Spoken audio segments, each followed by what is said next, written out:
Hey everybody, happy Monday. It's definitely a Monday for me. I'm kind of tired today. Um, so I wanted to, open up the discussion for something that is a huge aspect to my practice, and I know that it's talked about in Ashtanga, but I don't know how often it's taught or practiced in Ashtanga. Um, so recently there's been a lot of conversation, or I have found myself in a lot of conversations with people around the topic of energy. And, you know, even one of my students this morning, she was saying to me, my apprentice who lives in another state was saying, you just teach so differently. And it's very effective, and she loves it. And I had another conversation last week with someone who we were talking about the energetic realm. And, it's interesting. I'm just going to quote him, but he said, most people don't realize that the energetic realm dictates the material realm. Most people are a bitch to the material realm. And it's only when you learn how to master the energetic realm that the material realm basically becomes your bitch. And those are his words, not mine, but I have to agree with him. And so just a little background on myself. I know I've posted about this here and there, but when I was 3.5, I lost all of my hair.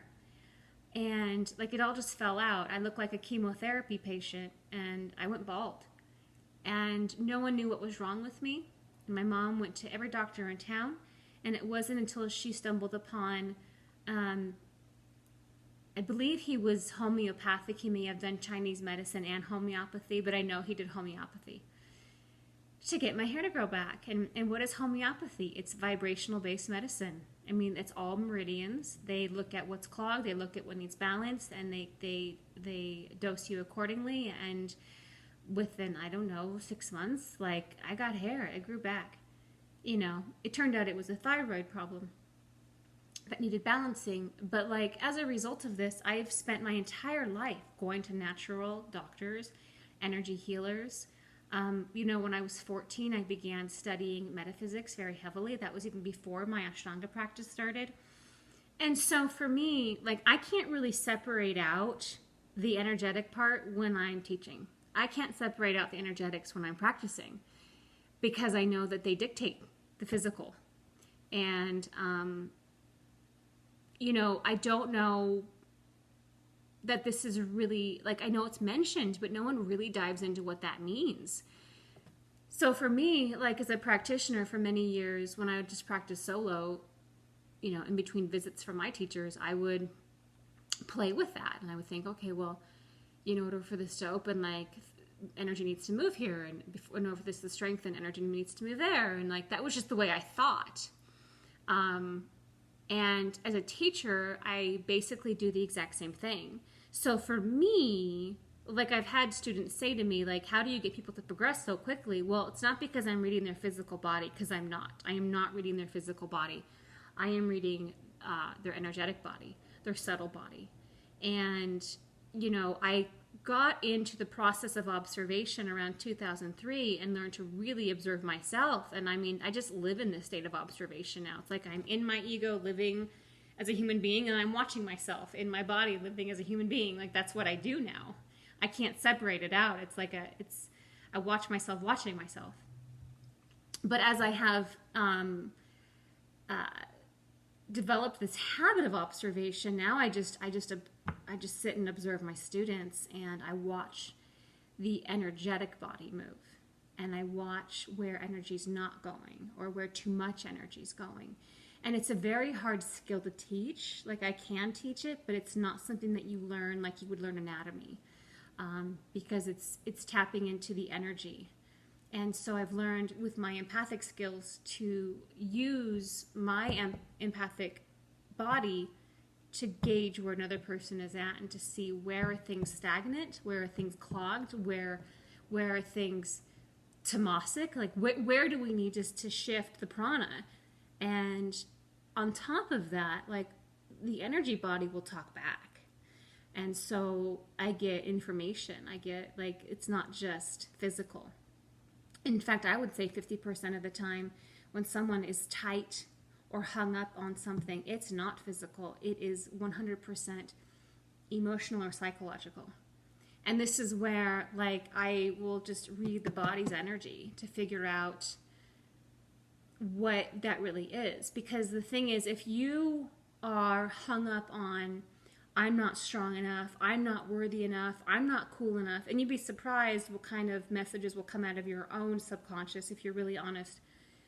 If you're hung up on those messages, it doesn't matter how open or strong you are. You will operate from a place of maintaining the identity as opposed to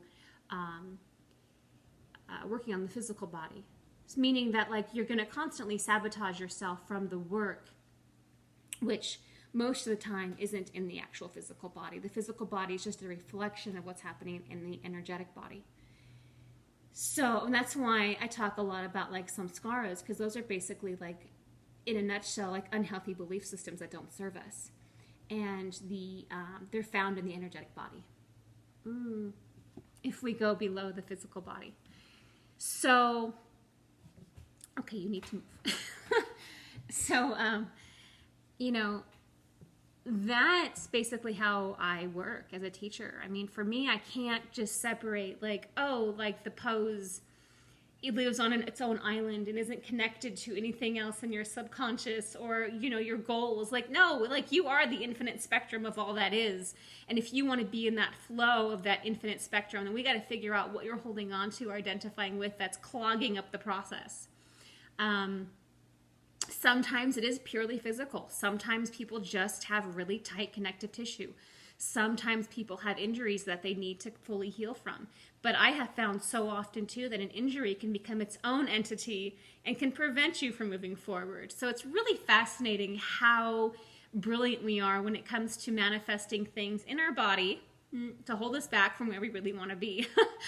But it's through the process of really stepping back as a teacher and observing these things and going, no, it's your identification with what's happening in your body that's holding you back, not your body itself. So I'm just bringing up this topic because it seems to be on a lot of people's minds right now, is just the way I work. Everyone's questioning it, not in a bad way. They're very like mystified by it, but it's really kind of right in front of everyone. It's like, this is not magic. It's just a skill I've developed. I've been working with energetic healers my whole life. And so, like I said, for me to step on the mat and try to separate that is not going to happen. It's part of the process. For me, my practice is a way to reveal what's going on inside me at all times.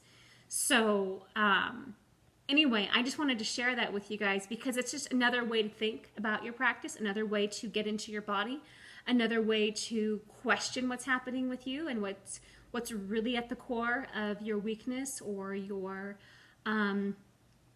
tension, because most of the time it's not what you think. And, you know, students are blown away all the time when we really open up something and they have an emotional release, or they shed an identity and they move into their power. You know, I've seen that even with bandhas, like students who don't want to tap into their bandhas, like the same person who doesn't want to tap into their bandhas doesn't want to tap into their power either.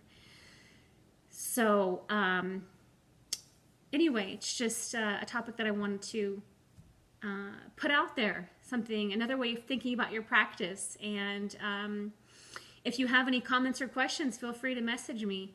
This is how I teach. I love it. And I think it's very insightful and impactful. So anyway, that's all, guys. Have a wonderful day, and I'll talk to you soon. Bye.